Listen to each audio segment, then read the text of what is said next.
Diabetes রোগীদের জন্য পৃথিবীর সর্বশ্রেষ্ঠ সুগার হচ্ছে কোকোনাট সুগার। কোকোনাট সুগার খাওয়ার পরে ডায়াবেটিস রোগীদের শরীরে কখনোই ডায়াবেটিস বাড়ে না। খেজুরের রস তো অনেক খেয়েছেন, কিন্তু আপনি কি জানেন খেজুরের রসের মতো করেই নারকেল গাছের কচি ফুলের অগ্রভাগ খুব চমৎকারভাবে কেটে সেখান থেকে বের করা হয় সুস্বাদু মিষ্টি রস, যে রস থেকে তৈরি হয় 3 প্রকারের সুগার।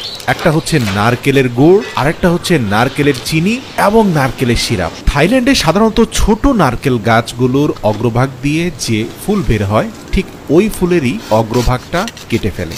এরপরে একটা শক্তপোক্ত নারকেল পাতা দিয়ে টেনে সেই কাণ্ডটাকে নিচে নামানোর চেষ্টা করে, যাতে খুব সহজেই তারা রস সংগ্রহকারী ঘটিটাকে ভালোভাবে বেঁধে দিতে পারে।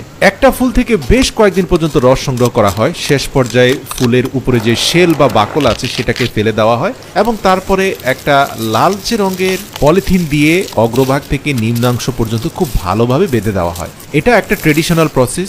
আপনি দেখবেন যে প্রতিদিনই রস সংগ্রহকারী পাত্রটি বেঁধে দেওয়ার পূর্বে ফুলের অগ্রভাগটাকে নতুন করে কিছুটা কাটা হয়, আর যেই মাত্র কাটা হয় তারপরেই স্বচ্ছ মিষ্টি রস পড়তে দেখা যায়। তো দেখা যায় রস সংগ্রহকারী ফার্মগুলো এভাবে বিভিন্ন ছোট ছোট পাত্র থেকে সারা দিনে যে পরিমাণ রস জমে সেগুলোকে এনে একটা বড় বালতির মধ্যে জমা করে। এক একটা ফার্ম থেকে দৈনিক কয়েক মন রস সংগ্রহ করা হয়। প্রিয় দর্শক, বলে রাখি এই পরিবারটি গত 150 বছর ধরে এই নারকেলের রস থেকে গুড় এবং সিরাপ তৈরি করে আসছে। এটা তাদের পারিবারিক ঐতিহ্য।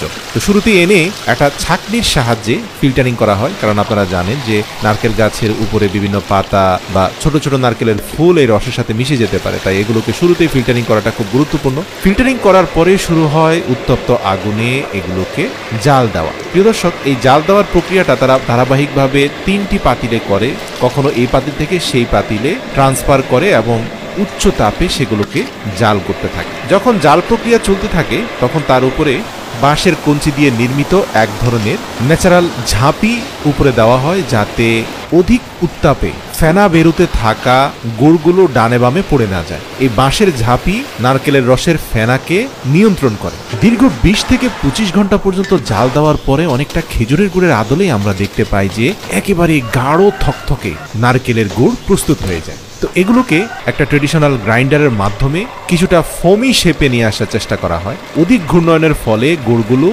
রং পরিবর্তন হয়ে ফোমের আকৃতি ধারণ করে, আর গুড়কে জমিয়ে ফেলার জন্য এভাবে অন্তত টানা আধা ঘন্টা থেকে 40 মিনিট পর্যন্ত গুড়ের মধ্যে গ্রাইন্ড করতে হয়। তো প্রিয় দর্শক, এই গ্রাইন্ডিং এর পরে আবার আরেকটা হ্যান্ড ডিভাইস দিয়ে অনবরত সেই গুড়টাকে নাড়াচাড়া করতে হয়। আপনি দেখবেন নাড়তে নাড়তে এক পর্যায়ে সেগুলো স্টিকি হয়ে গেছে, অনেকটা ঘিয়ের মতো মনে হয়। এগুলো দেখতে আসলে খুবই চমৎকার দেখাচ্ছে এবং মুখে দিলে আপনি বুঝতে পারবেন কতটা টেস্টি।